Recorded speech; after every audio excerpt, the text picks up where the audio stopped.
Maiden will complete the lineup. They're all set, gates are open, and they're fired on their way with 2,500 metres to race. Sort themselves out now for an early leader. Going up handy is Fact Not Fiction and Mile High. They're ambling along in the early stages. Ater is now going forward on the far side. ALINGA is back at the fence, racing 3 lengths off them. Salamander Sue keeps that one company up on the far side. Constant and True is a little deep in the early stages, racing about 5 or 6 lengths off the lead. JEANNIE is racing towards the back of the field. The race on down towards the far turn. Fact Not Fiction's gone out to lead them. Speeds it up just a little, has it a length and a half over Ater racing up in second. They're starting to stretch out just a little. Mile High races behind that third. Salamander Sue the far side. ALINGA back at the fence is 4 lengths off them. Constant and True is now making progress up on the outside. Grail Maiden is racing back 1 from last.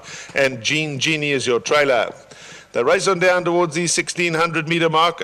Fact Not Fiction still takes the field along, has the lead by a length and a half. Ater is racing in second. Mile High races behind that third, no change in the order. Constant and True is now creeping closer up on the far side, going around them all. They followed by Salamander Sue, and ALINGA is back at the fence, 5 lengths off the lead. Grail Maiden racing back 1 from last, and JEANNIE your trailer.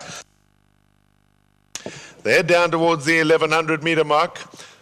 Racing out in front, still Fact Not Fiction, but now just half a length. Constant and True has come around them all to race in second. They followed by Ater now racing in third, and Mile High behind those fourth. Then Salamander Sue. ALINGA is along the inside of that and 5 lengths off the lead. JEANNIE is racing towards the back of the field, and Grail Maiden now relegated to last. Midway round the turn as they go towards the 800, Fact Not Fiction out in front, has it by 2. Constant and True racing second. Ater a half away, races third. They being followed by Mile High back in that 4th placing. Salamander Sue is in behind that. Then ALINGA 5 off the leader. Grail Maiden races further back with JEANNIE as they straighten up and head for home now, and they have 500 metres left of the line. Fact Not Fiction is out on the lead. That's the one they got to get to. Down towards the inside, ALINGA is moving really well between horses. She's coming home nicely. Grail Maiden is also unwinding up towards their outside as they come down to the final 250 now. ALINGA puts her head in front. JEANNIE's coming home well. Grail Maiden towards the outside. ALINGA's now flat to the boards. Grail Maiden up towards the inside, and JEANNIE down at the rail. JEANNIE, ALINGA's trying to come back for more between runners. JEANNIE's hanging tough up the outside. Grail Maiden, here it comes. Very close, JEANNIE and Grail Maiden in a photo. ALINGA could only manage third. They were then followed by Mile High and Ater, Salamander Sue, Constant and True, and the pacemaking Fact Not Fiction ran last. Well, she's got to be one of the gutsiest fillies in training. Number 2, Grail Maiden, wins her 2nd race this week, gets up in the shadow of the post for the Ramsden yard to beat one of her stable companions. Joe, well done. Yeah, thanks. I thought it was quite a good effort having, run Wednesday. It was hot, and she tried her heart out. And she's not the biggest of fillies. No, she's not the biggest of fillies. I had the Summerhill team sort of pestering me all week, asking me what I was going to do.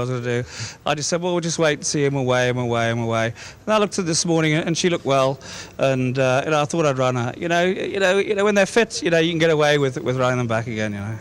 I've heard you say often, Joe, that you'd rather race them 3 days apart than a week apart. It's just uncanny how often it works out far more for a couple of days than it does a week. I suppose sprinters and things like that.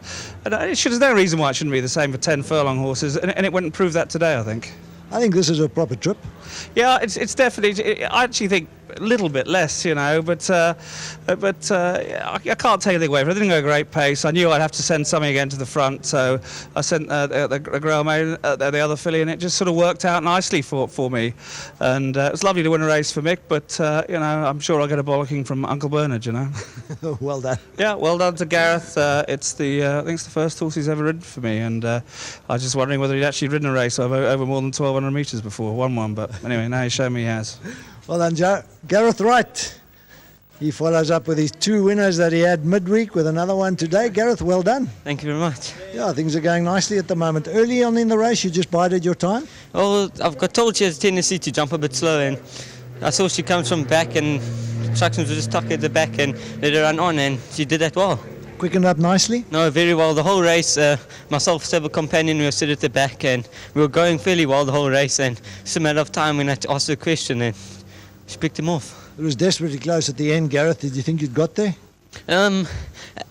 For the first 100 to go, I thought it was very close, but the closer we got, I saw I just headed her, and I knew we got there.